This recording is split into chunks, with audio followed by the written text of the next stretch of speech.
그 많은 분들이 와인 터널에 와서 감을 이제 맛보고 그 숙성하는 걸 보는데 와인 공장에 한번 가고 싶다 이런 이야기를 많이 해요.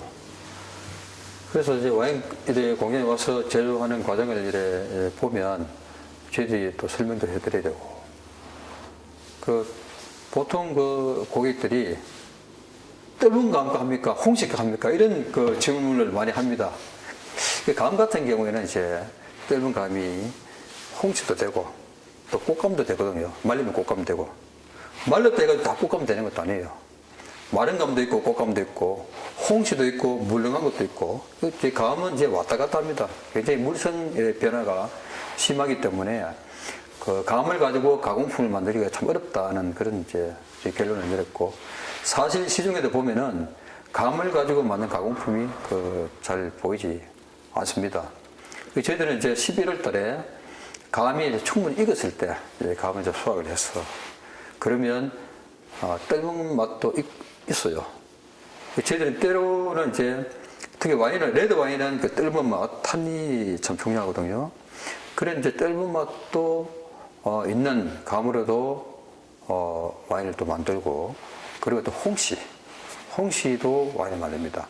그렇게 해서 이제 상황에 따라서는 이제 약간 브랜딩도 하면서 이제 맛을 찾아가는 그런 이제 과정이 있는데 감을 이제 수확하면은 뭐 냉장고나 냉동을 시켜서 이제 보통 바로 탱크라는 곳이 있습니다. 바로 탱크에 감 자체를 갈아가지고 넣는 경우도 있고 감을 또 착 접해가지고 젖만 넣어서 또 발하는 경우도 있습니다. 근데 그때 상황을 보고 저희들이 판단을 하는 거죠. 지금은 이제 한 5년 후에 맛을 예상하고 이거는 갈아서 감 자체 다 넣어야 되겠다 이렇게 생각할 때도 있고 이거는 젖만 넣자 이런 이제 판단을 그래도 이제 많은 시간이 흐르면서 그런 이제 노하우가 있는 거예요. 그렇게 해서 이제 발효를 하고 발효도 보면 온도도 중요합니다. 발효 기간도 중요하고 효모도 중요하고 경우의 수가 참 많아요. 어떤 효모를 쓰고 몇 도에서 발효할 것인가 기간이 어떻게 길게 할 것인가 이런 거는 여러 상황을 보고 저희들이 이제 발효를 하고 발효가 끝나면 이걸 다시 이제 또 숙성이라는 그런 개념이 있습니다. 보통 이제 와인은 그 과일이 가지고 있는 그 아로마 향도 중요합니다. 근데 그 숙성되면서 나오는 그 부케 향도 중요해요. 그리고 그 와인 같은 경우에는 원료도 중요하고 잘 만들어야 됩니다. 그리고 숙성을 잘해야 돼요. 이 세 박자가 맞아야만 이제 아주 탁월한 그런 이제 와인이 나오는데 저희 같은 경우 이제 발효가 끝나면 이제 발효 탱크에서 이제 숙성을 하는데 그냥 둔다고 숙성되는 게 아닙니다. 근데 계속 이제 그 상황을 보고 맑은 예 그리고 산화되지 않고 그리고 원하는 맛 쪽으로 끌고 가야 돼요. 그리고 이건 자연이 하는 거기 때문에 탱크마다 똑같이 만들어도 이 탱크 저 탱크 맛이 달라요. 그러면 이제 우리 와인 메이커 맛도 좀 잘 알아야 됩니다. 다시 브랜딩하고 이거 브랜딩하고 이렇게 해서 우리가 원하는 쪽으로 맛을 이제 끌고 가는데 다행스럽게도 저희 회사 같은 경우에는 그 와인 터널이라는 아주 천혜에 숙성하기 좋은 공간이 있습니다.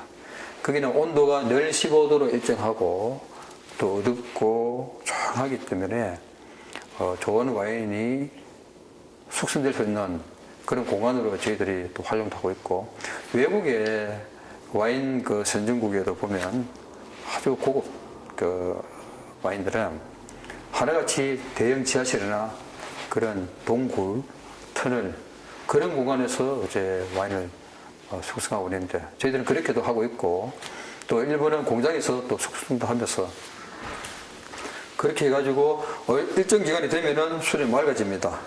그러면 와인은 살균을 하지 않습니다. 그냥 맑은 술을 그대로 마셔야 되기 때문에 어떻게 보면 우유를 한 5년간 상하지 않게 해야 되는 것과 비슷할 정도로 이 와인이 살균하지 않고 병입해야 되는데 최종 단계에서는 이제 그 여과를 합니다. 세균, 곰팡이, 효모 이거 다 걸려내요. 그렇게 해서 이제 병입을 하는 것이 일반적인 이제 공정입니다. 보통 말로 하면은 뭐 포도 와인 만드는 거나 감와인 만드는 거나 뭐 파쇄하고 발효하고 뭐 숙성하고 여과하고 이렇게 이야기할 수 있지만 그냥 강론에 들어가면은 전혀 다른 기계 설비가 달라지고 예를 들어 착즙을 하는데도 수율이 어떤 건 50% 나오고 60% 나오고 20% 나옵니다. 수율도 중요하고 얼마나 많은 그 성분을 우리가 뽑아내야 되는가 이런 문제도 있고 이런 것들은 경험이 참 중요하다 이런 생각을 가지게 되고 그 지식도 있어야 되고 그 경험도 있어야 되고 설비도 있어야 되고 그리고 거기에 대한 집념도 있어야 특히 발효식품 같은 경우는 시간이 필요합니다. 기다려줘야 되거든요. 오늘 만들어가 내일 팔고 올해 만들어가 내년에 팔면은 참 쉬운데 특히 와인 같은 경우에는 기다림, 인내의 힘이 참 중요하다. 가다 보면은 얼마나 많은 영향을 받습니까? 내가 왜 이런 짓 하지? 이런 생각을 수없이 했습니다. 한때는 뭐 발효가 잘 안 되고 앞이 안 보일 때 자고 일어나면 뭐 돈 나가고 한 달 되면 임금 나가야 되죠. 이런 상황에서 제가 자다가 벌떡 일어납니다. 식은땀 흘리고 내가 왜 이런 짓을 했지? 더 좋은 어떤 기회가 있었음에도 불구하고 내가 왜 와인을 만들려고 했지?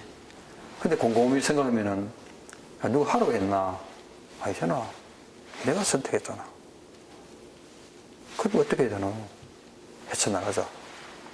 이런 끊임없이 저 자신에 대한 어떤 다짐도 하고 하면서 이렇게 왔는데 특히 그 발효식품이라고 하는 것은 늘 뭐 같은 이야기를 제가 많이 하는데 기다려야 된다. 이런 제가 말씀을 혹시 우리 그 임업계통에 계시는 분이나 또 하시려고 하는 분들도 우리가 뭘 하나 선택하면은 5년, 10년 이 시간이 갑니다. 몇 번의 선택의 기회가 있겠습니까? 신중하게 선택하고 선택했으면 앞도 뒤도 돌아보지 말고 목표를 향해서 가야 안 되나. 그러면 가다 보면은 나는 오른쪽으로 가려고 했지만 가다 보면 왼쪽 길도 나오고 전혀 보지 못한 길이 나와요. 일단 가라. 뛰어들었으면은 앞도 뒤도 보지 말고 뛰어들 가라. 단 뛰어들 때 좀 신중하고 이런 말씀을 제가 많이 합니다. 그 저희 제품의 특징은 보통 이제 우리 포도 와인 같은 경우에는 화이트 와인, 레드 와인 이렇게 좀 갈라지죠. 레드 와인은 이제 떫은 맛이 좀 풍부하니까 육고기 쪽으로 많이 좀 마시게 되죠. 우리 고기를 먹으면 기름기가 있잖아요. 레드 와인 마시면 기름기를 확 좀 닦아주는 그런 역할을 하기 때문에 그 육고기하고 또 상생작용도 합니다. 상대적으로 화이트 와인 같은 경우에는 이제 생선 쪽으로 이렇게 넓게 보면 그렇게 궁합이 맞습니다. 그런데 우리 그 감 와인 같은 경우에는 화이트 와인이거든요. 화이트 와인임에도 떫은 맛이 풍부합니다. 그러다 보니까 육고기도 어울리고 생선도 어울려요. 다 어울립니다. 어떻게 보면 특징이 없는 게 아니라 여저 다 어울리면 특징이 없는 게 아니라 우리는 다 어울리니까 비빔밥하고 뭐도 어울리고 이런 뭐 장점이 있는 것이 우리 회사가 가지고 있는 가장 큰 특징이라고 아마 보면 될 거예요.